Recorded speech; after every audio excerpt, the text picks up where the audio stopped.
السلام علیکم جی، میرا نام عادی خرم اور ٹاپک ہے پاکستان کی تعلیم۔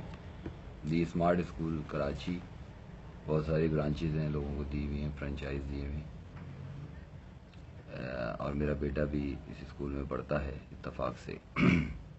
اچھا جی، مسئلہ یہ ہے کہ 15/12/2017 کو میرے پاس ایک واؤچر آیا جس پہ اماؤنٹ تھا 7,450 روپے اور اس کی آخری ڈیٹ تھی 15/12/2017۔ اچھا جی، اور اس پہ لکھا ہوا تھا جی یہ فیس ہے جون کے مہینے کی اور دسمبر کے مہینے کی، اور آخری ڈیٹ ہے 15۔ اچھا جی، 15 تاریخ کو میں کسی اپنے میرے نجی کچھ معاملات تھے تو میں اس کو ڈیلے ہو گیا، اور میں نے 19 تاریخ کو میں نے بینک میں گیا اور میں نے کہا اس کو جمع کراتے ہیں، تو بینک والوں نے منع کر دیا اور کہا کہ آپ بینک میں اسکول میں جائیں اور ان سے اس کو صحیح کروا لیں۔ بہرحال جی، میں نے اپنے بیٹے کو بھیجا اور میں نے کہا جی اسکول میں جا کے آپ اس کو صحیح کرا لیں، تو انہوں نے مجھے میرے بیٹے کو جو واؤچر دیا وہ یہ دیا۔ اب وہ کہتے ہیں جی 4 مہینے کی فیس، یعنی کہ آپ دسمبر کی بھی بھریں، جنوری کی بھی بھریں، جون کی بھی بھریں اور جولائی کی بھی بھریں۔ تو میں نے ان کے ایڈمن سے بات کی جو عبدالرحمان صاحب تھے، انہوں نے یہ پرچی مجھے دی اور کہا کہ کچھ بھی نہیں ہو سکتا، آپ کو یہ فیس بھرنی ہے۔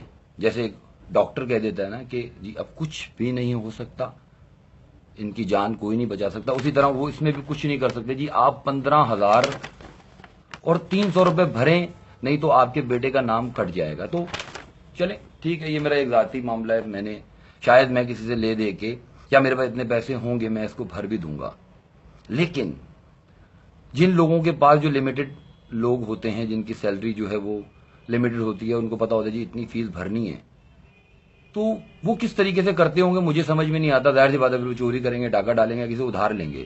تو کیا پاکستان کے اندر ادھار پیسے لے کر اپنے بچوں کو پڑھانا جائز ہے، یا پھر اس دی اسمارٹ اسکول سے مجھے اپنے بیٹے کا نام کٹوا دینا چاہیے؟ میں اس لیے نہیں کہہ رہا کہ یہ میرا ذاتی معاملہ ہے، چلیں شاید میں کسی سے لے کے بھر دوں گا، اور جو سیلری والے لوگ ہوں گے ان کا کیا ہوگا؟ میں اگر میرا کوئی چھوٹا موٹا بزنس ہے، میں پھر بھی اس کو بھرنے سے پریشان ہو رہا ہوں، تو جس کی سیلری جو ہے وہ لمیٹڈ سیلری ہوگی وہ کہاں سے کرے گا؟ پھر وہ چوری نہیں کرے گا، وہ حرام نہیں کھائے گا، وہ لوگوں کو لوٹے گا نہیں۔ تو میرا یہ سوال ہے دی اسمارٹ اسکول والوں سے اور جتنے بھی پرائیویٹ اسکول والے ہیں کہ بھائی اب یہ کیا کر رہے ہیں، تعلیم کے نام پہ کاروبار کو بند کر دیں۔ اللہ کا واسطہ ہے کہ تھوڑا سا رحم کریں۔ اگر میری یہ ویڈیو آپ کو پسند آئے، یہ نہیں کہ میں شیئرنگ کے لیے نہیں کر رہا، لائک کے لیے نہیں کر رہا، میں یہ کہہ رہا ہوں جتنے بھی والدین ہیں اگر وہ میری اس بات کو ایگری کرتے ہیں تو پلیز اس کو فارورڈ کریں۔ یہ میرے گھر کا مسئلہ نہیں ہے، یہ پورے پاکستان کا مسئلہ ہے۔ السلام علیکم۔